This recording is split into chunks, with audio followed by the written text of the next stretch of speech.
एक समय था जब एक छोटे से गांव में, जो रेगिस्तान के किनारे बसा था, एक लड़का रहता था जिसका नाम था अलादी। वह बहुत गरीब था। उसके पास ना तो घर था ना ही खाने को पका भोजन। उसकी माँ का तो बचपन में ही देहांत हो गया था और पिता एक मजदूर था जो दूर के शहर में काम करता था।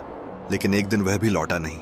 अलादीन अकेला रह गया। वह गलियों में भटकता, दुकानों के बाहर बैठे लोगों के लिए जूते साफ करता या कभी कभी बाजार में फल बेचने वालों की मदद करता ताकि उसे एक रोटी मिल सके।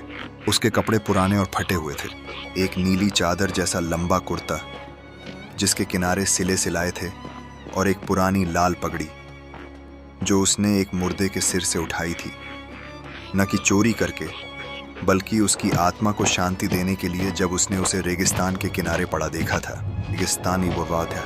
अलादीन के बाल घुंघराले थे जैसे बादलों के टुकड़े और उसकी आंखें गहरी थीं जैसे रात के आखिरी तारे।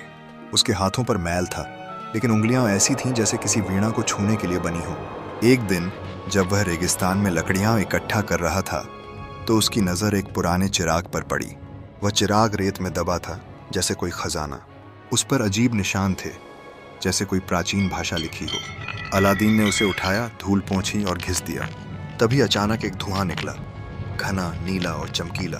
धुएं से एक विशालकाय आकृति बनी। उसकी ऊंचाई 3 ऊंटों के बराबर थी। उसके सिर पर आग के ताज जैसा कुछ था और उसकी आंखें जलते हुए कोयले की तरह थीं। वह था जिन्न। मैं तेरा दास हूं, जिन्न ने गरजती आवाज में कहा। तूने मुझे चिराग से बाहर निकाला है, अब तेरी 3 इच्छाएं पूरी करूंगा। अलादीन डर गया। उसने कभी नहीं सोचा था कि जिन्न सच में होते हैं, लेकिन फिर उसके दिल में एक उम्मीद जगी। पहली इच्छा, अलादीन ने कहा, मुझे एक बार ऐसा मौका दो कि मैं गाना गा सकूं और पूरा शहर मुझे सुने। मैं गाना चाहता हूं लेकिन कोई नहीं सुनता। जिन्न मुस्कुराया। हो गया।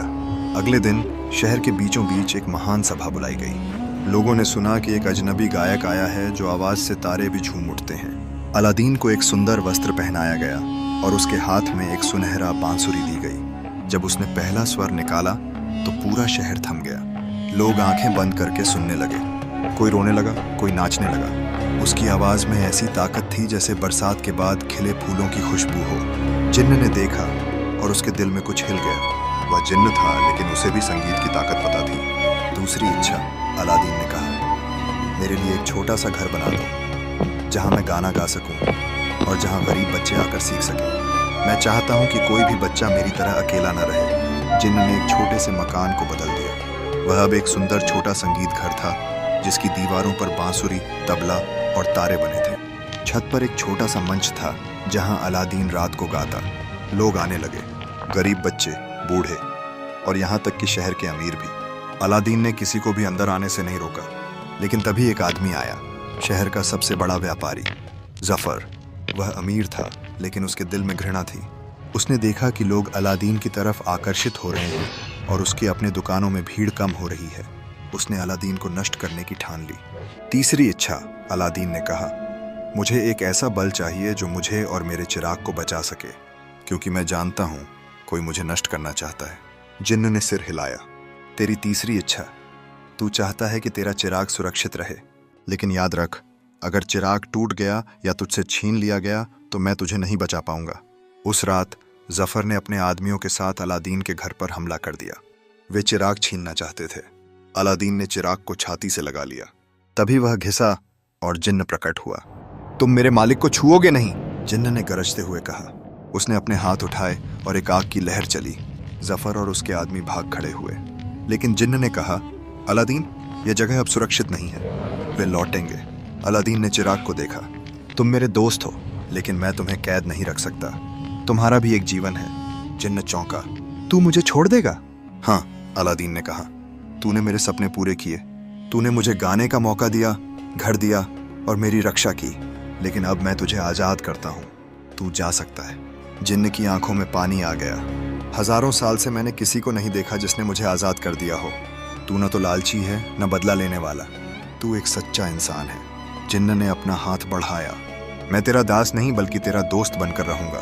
तू मुझे बुलाएगा तो आऊंगा, लेकिन अब मैं तेरे चिराग में नहीं रहूंगा।